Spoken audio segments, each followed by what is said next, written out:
Hello everyone, I am Yuvashri, Assistant Professor from the Department of Chemical Engineering at Beltech High Tech Dr. Rangarajan, Dr. Shakuntala Engineering College. I am here to give a small lecture on the topic Catalysts and Heterogeneous Catalysis. Catalysts and Heterogeneous Catalysis.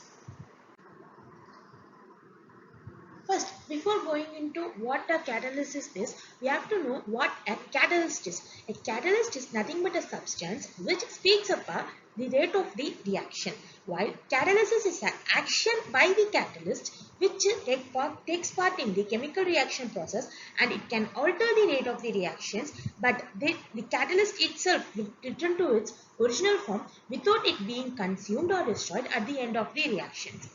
The catalyst action has three key aspects. The first one is taking part in the reaction.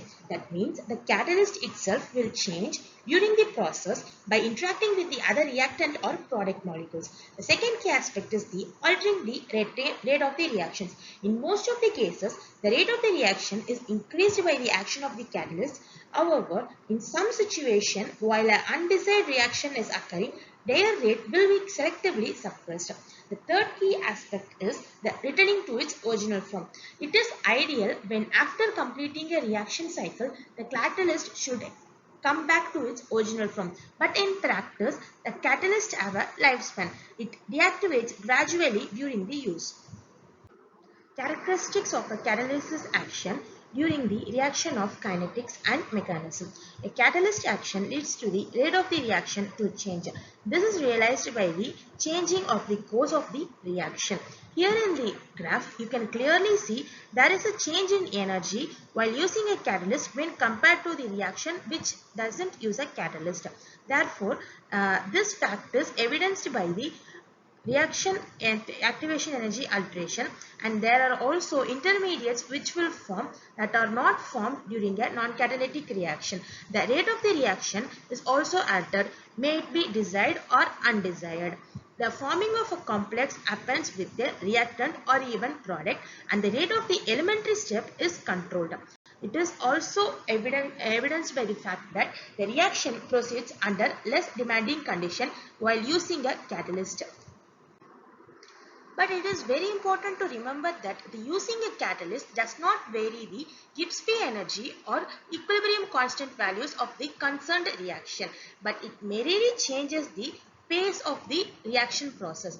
Whether a reaction can proceed or not and to what extent it can proceed is determined by the reaction dynamics, thermodynamics, but not the usage of the catalyst.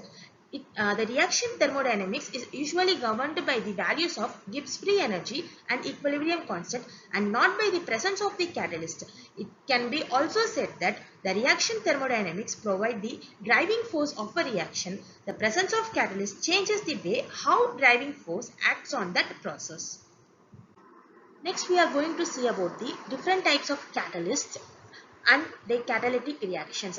The classification of the catalyst based upon its physical state is classified as gas, liquid and solid. The classification of the catalyst based upon the substances from which the catalyst is made is classified as inorganic and organic.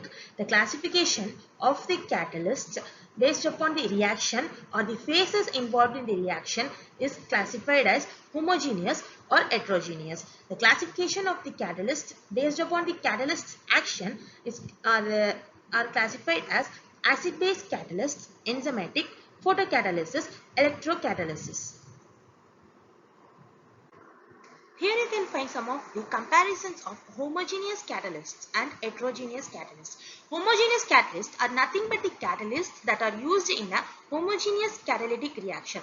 Homogeneous means the reaction occurs in single phase, and heterogeneous means the reaction occurs in multi-phase. So the heterogeneous catalysts are the catalysts that are used in a heterogeneous reaction.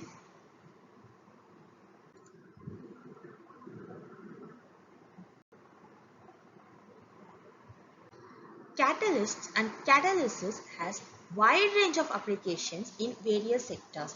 In industrial, almost all chemical industries act as one or more steps employing catalysts. Some of the industries are petroleum, energy, fertilizer, pharmaceutical, fine chemicals. Some of the advantages of using a catalyst and conducting a catalytic process are achieving better process economics and productivity, reducing waste, producing certain products that may not be possible without catalysts, having better control of the overall process, and encouraging application and advancement of new technologies and materials. Some of the environmental applications of catalysts and catalysis are pollution control in combination with industrial process such as pre-treatment, post-treatment and using alternative materials, and pollution reduction. Some of the other applications of catalysis and catalysts play one of the key roles in new technology and development. Here we understand that the catalytic reaction process is nothing but a reaction process which happens in the presence of catalyst. Here a catalytic reaction can be operated in both batch manner and continuous manner. For batch manner, the reactants and the catalysts are loaded together in a reactor, and the catalytic reaction, may it be homogeneous or heterogeneous, takes place in the predetermined temperature and pressure for a desired time or a desired conversion. It is usually simple and requires very basic requirements. And in the continuous manner, the reactants, which are usually in gas or liquid phase, are fed into the reactor at a steady rate, but the catalyst which is used, which is in most of the cases are in solid form or remains as the same. While reactants in the continuous operation are mostly in gas phase or liquid phase, for a easy transportation and heat and mass transfer rates in gas phase is much faster than the liquid, the catalysts are preloaded when using a solid catalyst or fed together with reactants when catalyst and reactants are in same phase or premixed. Some of the characteristics of the catalyzed reaction is the catalyst remains unchanged in its amount and chemical composition and at the end of the reaction. A small amount of catalyst is often sufficient to catalyze a reaction. That means to speed up a reaction. A catalyst does not change its state or position of chemical equilibrium of a reaction. A catalyst is usually specific in nature. A catalyzed reaction generally has lower activation energy when compared to the non-catalyzed reaction. Some of the general requirements for a good catalyst is activity, which means the measure of the accelerating effect that a catalyst has on the rate of the reaction. Selectivity, or also known as specificity, it refers to the ability of a catalyst to speed up the main reaction in the presence of several side reactions. And stability, a good catalyst should resist the deactivation.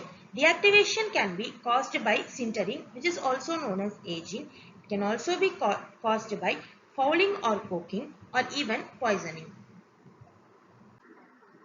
Here we can find an example for a heterogeneous catalytic reaction process.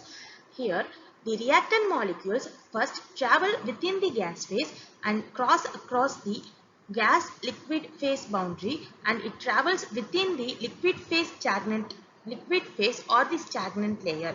After that, it crosses the liquid solid phase boundary to reach the outer surface of the solid, here which is catalyst. Then it diffuses within the pore, arrives at the reaction sites on top of the surface area of the catalyst. On the surface area of the catalyst, it is absorbed on the site and it is activated, and thus it starts to react with the reactant molecules and catalyst molecules.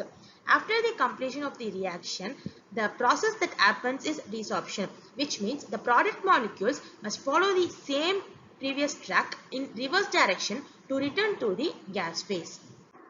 Next, we are going to see about the solid catalyst composition. The composition of a catalyst consists of three components, which are active phase, promoter, support or carrier. The active phase is nothing but the sites on surface of the catalyst which are active upon which the reaction occurs. Next is promoters. Promoters are generally defined as substances added during the preparation of a catalyst that improve the activity or selectivity or stabilize the catalytic agents. Here, the catalytic agents can also be referred to as the active phase of the catalyst. The promoter is present in a very small amount and by itself has little to no activity. The promoters are termed as a physical or chemical promoter depending upon the manner they are improving the catalyst performance. Next, the support or carrier. Support or carrier provides large surface area for dispersion of a small amount of catalytically active agent. This is particularly important when expensive metals like platinum, ruthenium, palladium or silver are used as an active agent. Supports give the catalyst its physical form, texture and mechanical resistance and also certain activity particular for bifunctional catalysts. Support may be inert or interact with the active component. This interaction may result in change of the surface structure of the active agent and thereby affect the catalyst activity and selectivity. Some of the very commonly used solid support or carrier materials in solid catalysts are alumina, silica and zeolite, and their properties are given here.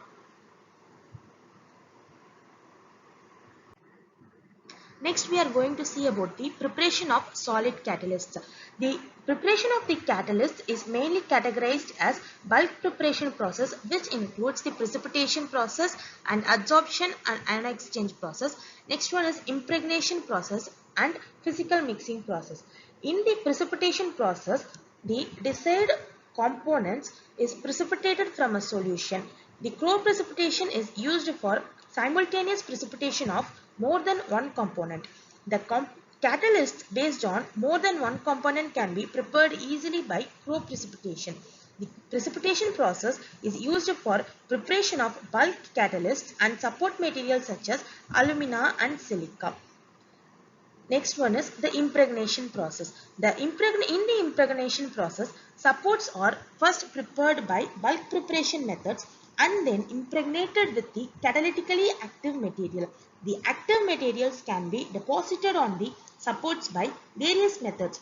Most of the methods involve aqueous solutions and liquid solid interface. In some cases though, deposition is done from the gas phase and involves gas solid interface.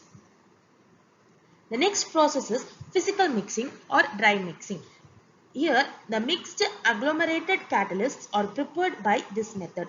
These catalysts are prepared by physically mixing the active substances with the powdered support or precursors of a support in ball mill.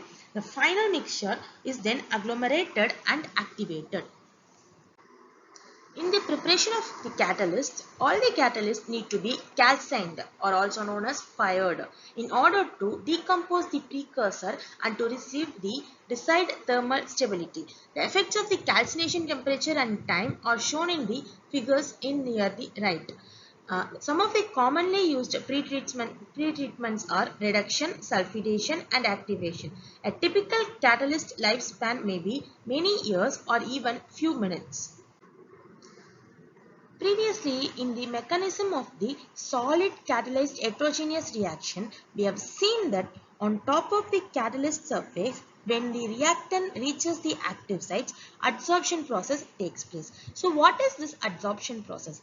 Adsorption is nothing but a process in which the molecules involved from gas or liquid phase lands on and interact with and attach to the solid surfaces. The process that takes place in reverse of the adsorption, that means the adsorbed molecules escaping from the solid surface, is called desorption.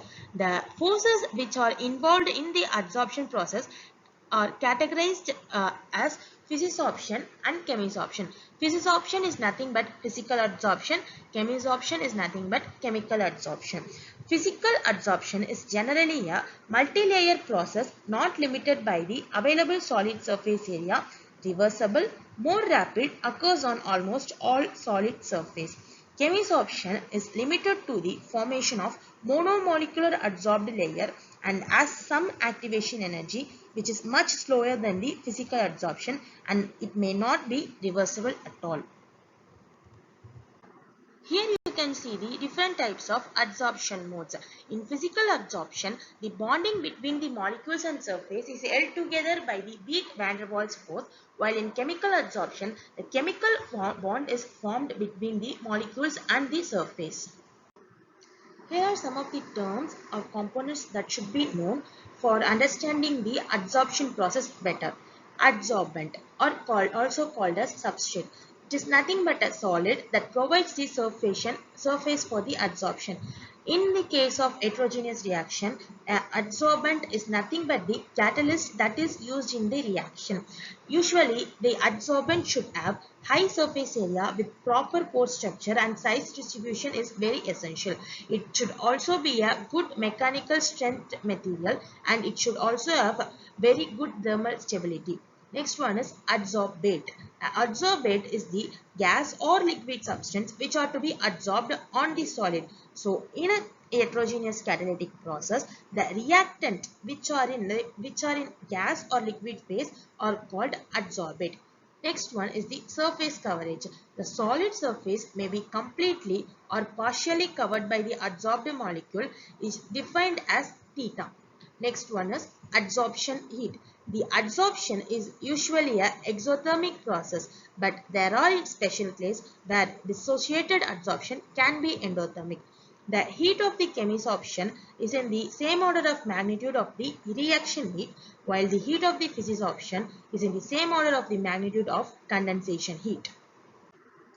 Here we can see how an adsorption process takes place with the help of the adsorption mechanism. First, through diffusion, the adsorbate reaches the adsorbent surface. Once the molecules of the adsorbate reaches the adsorbent surface, it migrates into the pores. Finally, a monolayer of the adsorbate is built up through all the pores and on the surface of the catalyst.